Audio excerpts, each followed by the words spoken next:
Yo, so guys, welcome back to another video. This is another Lost in the Pond reaction, and this one is 5 ways living in the US has altered my perception of it. And the reason I'm interested in this one is probably not the typical one that I'd usually react to, but because obviously he's lived in this country, what, since 2008, I think? Was it 2000? He's lived there for a long time, and it's double digits. In terms of years, it's double digits. And I'm just interested in sort of seeing what his... I assume in this video he's going to talk about what his original sort of thoughts and the things that he's going to talk about were after. So, for example, American people, maybe he thought they were all fucking like what, the worst people in the world, and he's realised he probably likes them more than British people. I don't know, like we're just going to learn things like this really, but I'm interested in this. We're going to get into it. Hopefully you're going to enjoy. Quick shout out to my Instagram and my Twitter, links in the description for those interested. We're on the road to 7K on my Instagram, so I'd appreciate you helping me get to that. Talk slower, talk slower. But yeah, and save my Patreon, links were there for those interested. A lot of Patreon exclusive videos are being posted, so I'd appreciate any sort of, I mean, I said I appreciate, if you ever interested in that, just, yeah, links in the description for those interested. But let's get into this, let's see what this video is about, let's see what he talks about, and let's just get into it. In fact, it's just occurred to me, this is something that I've heard a lot since moving here. Press 1 for English. Para español, oprime el dos.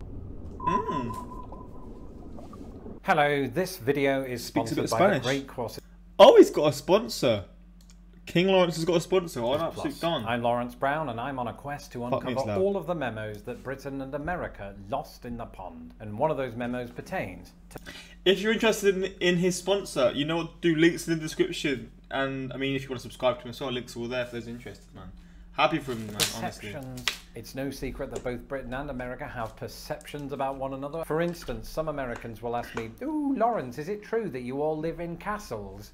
Yes, but to be completely fair, before I moved to the United States, I had my own wild perceptions of what this country was. And today, since my channel has more than doubled in size in the last year, it's time to bring new subscribers, old subscribers, and yet to subscribers up to date. Here are 5 ways that my perception of the United States has changed since I moved here.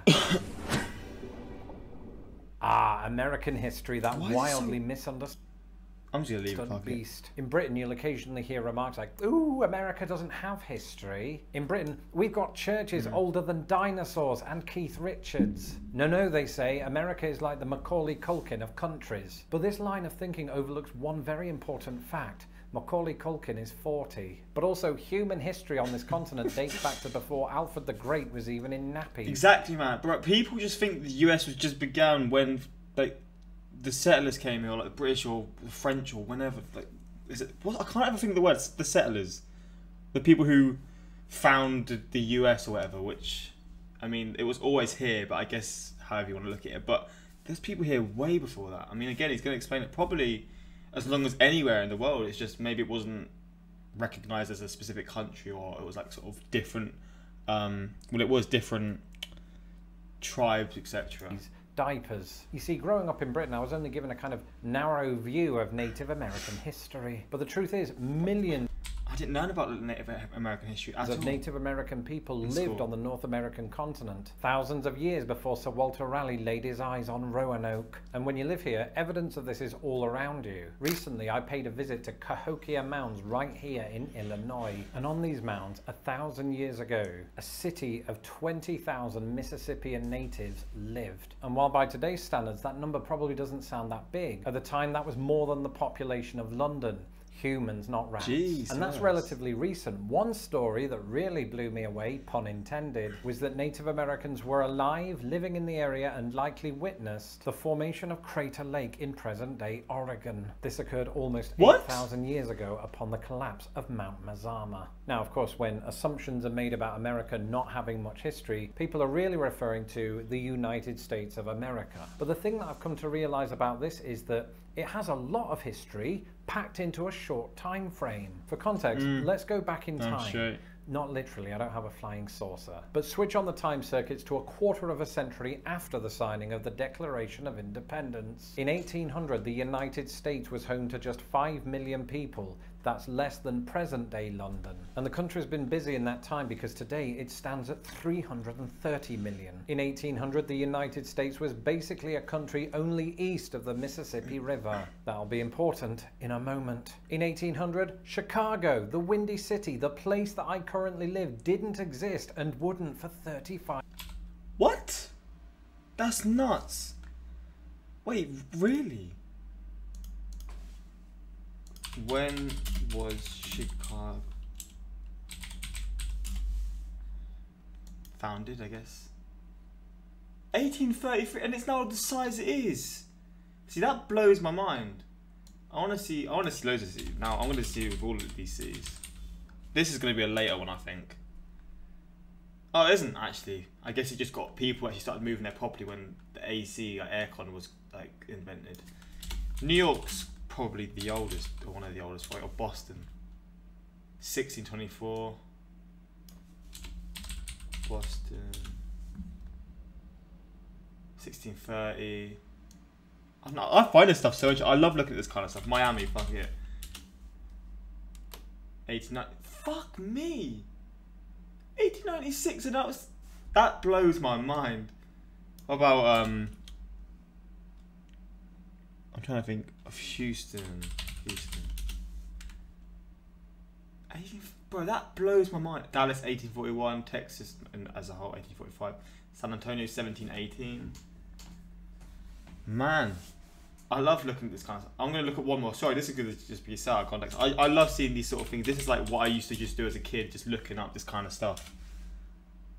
1851. Bruh, how are they all so big now? Wait. USA's oldest city. St. Augustine. 1565. I've never actually heard of it, but I mean, there's probably a lot of damn history there. Years. And even once it did, it was located in the country's Northwest Territory. And actually, this also explains the geographical classification of the Midwest. Whenever I heard that term before moving to America, I just assumed that's where John Wayne picked up his mail. And there have been dark times and hopeful times. The expansion west, the Emancipation Proclamation, World War I, World War II, the Great Depression, Prohibition, women's suffrage, Tom Hanks being born, civil rights marches, the Civil Rights Act, landing on the moon, Watergate, Vietnam, Cold War. Star Wars, both the film franchise and the missile defense system. There's that was a loads, very man. basic list from the top of my head, and it is one, admittedly, that you can pick up anywhere in the world. But elements of that history, and we should say very intense history, is still felt today. I mean, it calls to mind my visit to the Lincoln Museum in Springfield just a few weeks ago. Couldn't have done that in England, not even online. But I think the point is, you can learn all of this history in a book, but I think being in and around reminders of it, physical reminders of it, is probably the best method of learning that there is. Anyway, before my upper lip becomes any less stiff, let's move on to this. Geography. Listen, Love I've you talked a some lot geography, about man. how bloody big America is, and it is. I mean, just look at the map behind me. It looks like a giant shark. There's the tail and there's the head. Never mind. But there are so many more things that I didn't know about America's geography. It actually does look like a shark, I never even looked at it. They got like not the fins? What's the end of a fish or a shark called? The tail? Fuck it, the tail. You've got the end of the shark and then you've got the head of the shark. I've never ever seen that in my life. What? Bro, this is going to change the way I look at the US for the rest of my life, I swear. Until I moved here. Here are 5 of them. Weirdly enough, I did know that the Mason-Dixon line was basically the separation between the North and the South. But what I didn't know until I moved here was the role that the Mississippi River played and plays in the division between East and West. And this division somehow seems to come up in everything I research for this channel. For instance, hello everybody in the state of Georgia. How does it feel to be the largest state in the United States that is east of the Mississippi River? Or hello to the Wilshire Grand in Los Angeles. You are the tallest skyscraper that America ever saw, west of the Mississippi. And one thing that I've noticed, having visited multiple places either side of the Mississippi, is the large disparity between tree diversity. I mean, yes, don't get me wrong, California has some of the oldest trees in the entire world, but owing to its terrain, the western United States is way behind on trees. Whereas if you go out into the Appalachian Mountains of West Virginia, you can't see the mountains for the trees. That's not the saying. The third point is a four-sided one. If you've watched this channel for a while, you'll know it's not lost on me.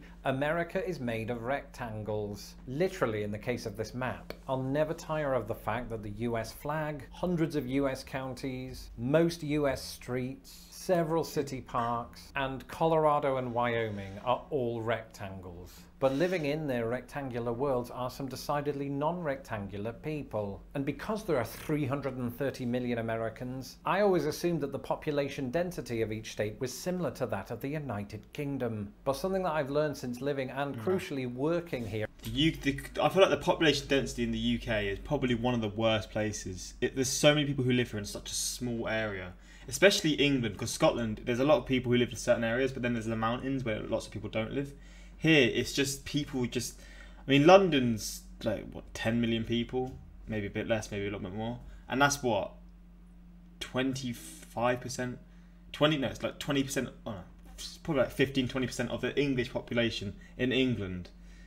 And I mean, that's just crazy. And then you sort of think of places like Birmingham. But then still, it's just ridiculous. I feel like the closest state to it would be, in terms of population density, probably like New York, just because of New York itself, because it's not the biggest state, but obviously New York City is a huge city. Here in the United States, is that several states out west do have a larger area than the United Kingdom, but might boast 100th of its population. And these days, this is something I can talk about until the cows come home. And actually, in some of these states, this is quite likely because cows often outnumber people. Now, to be fair, states like Rhode Island fit 350 more people per square mile than the United Kingdom, despite being 1/75th its size. Traveling around the United States has given me a new perspective on how state clustering works. East of the Mississippi, there are places where you can drive through 1 billion states in an hour. In the West, you might be in the same state for 1 billion hours. And depending on where you start, a reasonable drive from the East Coast to the West Coast can take you through as many as 14 states, but as few as 7. Similarly, driving from Mexico to Canada might take in 10 states, or just 3. Either way, it's food for thought, and at this time I'm going to turn my thoughts to food. My perception of American food used to be that it was just hamburgers and pizza, and sometimes both at the same. I don't really have a perception of American food. Just now, I guess big portions, because I remember watching Super Size Me when I was a kid in school, and I just remember seeing the fact that there was an extra large Coke or an extra large option for drinks in like takeaways. I know it's not a thing now. I think it was stopped because it's just how crazy it was. But just thinking that, I was like, what? That's nuts. As a kid, I'm just like jealous because I'm just like, I want that. Why can't we have that? But yeah, that was maybe just big portions was like a sort of perception. And to be fair, I'm not wrong. Portions are huge there. And I mean, yeah, I mean, it's definitely something that I would want to take advantage if I had the opportunity to do so. But I probably wouldn't be able to do it for a long time. Maybe like a holiday, just, you know, a couple times, just getting crazy ass portions. I was a student once. I was only vaguely aware that America had its own desserts like pecan pie, or that Americans like to put one of about 58 million different sauces on things, or that while American cheeseburgers are noted for their plastic-like cheese, states like Wisconsin produce genuinely excellent cheeses. So what would you say is the best cheese in the whole state of Wisconsin? Oh, the best cheese in the state of Wisconsin is called Muscadet Mayhem. Actually, I have to show you. That's Case Meister. It's Muscadet Mayhem. Let's get one of those. Yeah, we'll get one of those. Absolutely. And while I think it was pretty common knowledge that American portion sizes were bigger than their British counterparts, I had no idea back in the day that the United States was the land of the free refills. See what I did there? Wordplay, which brings us on to this. Language. The writer George Bernard Shaw once said that Britain and America are two nations divided by a common language, and he should know because he was Irish. But when I lived in Britain, it wasn't as clear to me just how deep this division was. In hindsight, it seems like there are certain well-known and popular differences, like chips instead of fries, colour with a U or chips. Without, and aluminium versus aluminum. But as a British person living in the United States day in, day out for 13 years, you discover ones you didn't even know exist. For example, as recently as a few months ago, I learned that Americans pronounce centrifugal as centrifugal. Right, because there are just some words like that. I've never even heard that word before. Themselves in general conversation. Never heard that word in my life.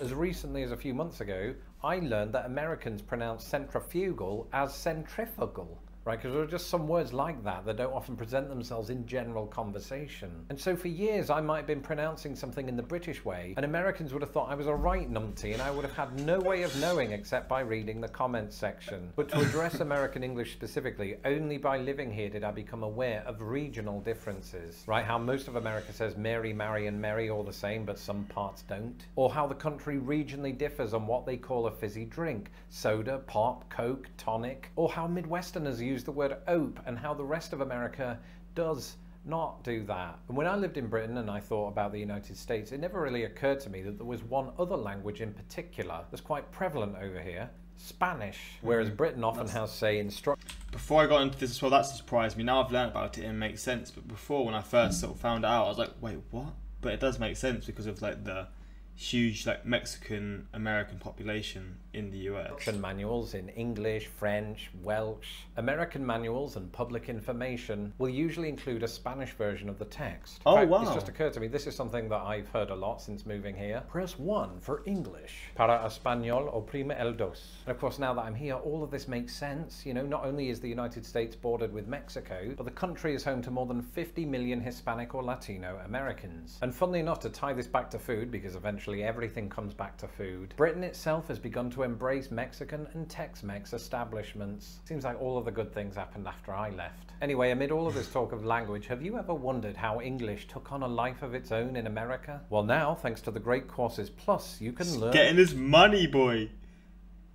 Do I let it play out? All about it. I am thrilled to recommend a course that I've taken myself. Shout out to Lawrence. I'm gonna just skip this, but if you're interested in like this kind of stuff, you know how it is. Click the link in the description to his video and show him some support, man. He deserves it, because if there's anyone I'm happy about getting their bread, it's definitely Lawrence.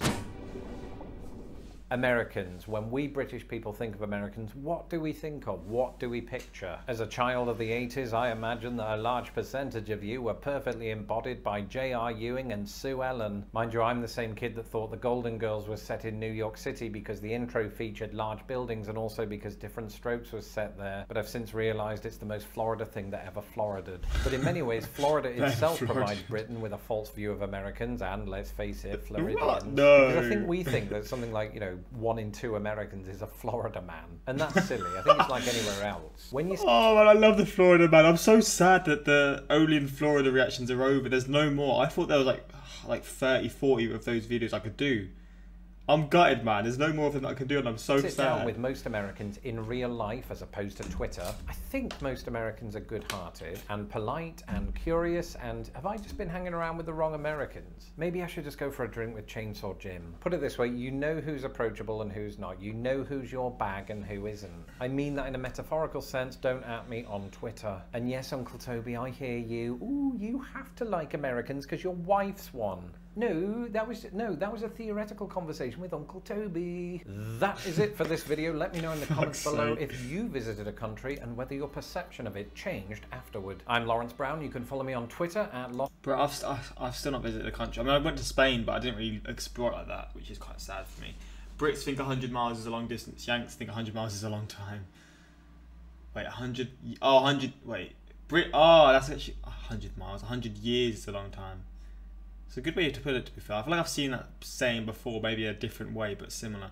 Hey, enough with the Texas stereotypes. We're not all oil tycoons. Some of us are propane tycoons. Dude, I really enjoy these. It is easy to find what I think of American videos, but lots of them just don't like us. Yours are not very biased and present us as people, you know, like all the other creatures slithering across our planet.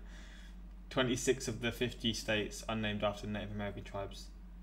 I feel like I may have learnt that as well before, but even if I have or not, it's still a very like cool sort of way to sort of maybe not respect, but just sort of appreciate where the land that you live on or the country that you come from originated. Basically, it still blows my mind how like the English settlers treated Native Americans, man, or like European settlers treated them, man. It blows my mind. And then how they were treated after. Like, it blows my mind how badly they were treated, man. I never knew it was as bad as it was. I actually wheezed a bit at the land of the free refills. You can drive for roughly 15 hours from Texas to still be in Texas. That's nuts. That is nuts to me. Love this Native American culture in full bloom for 1,000 years and the birth of Tom Hanks. fairness to the UK, there are a lot of dialects there as well. They're just all squished together, so you don't have to go far to hear a change. Yes, we all have the castle. I mean, I'd love to have a castle, but that definitely ain't true. But yeah, hopefully you enjoyed this one.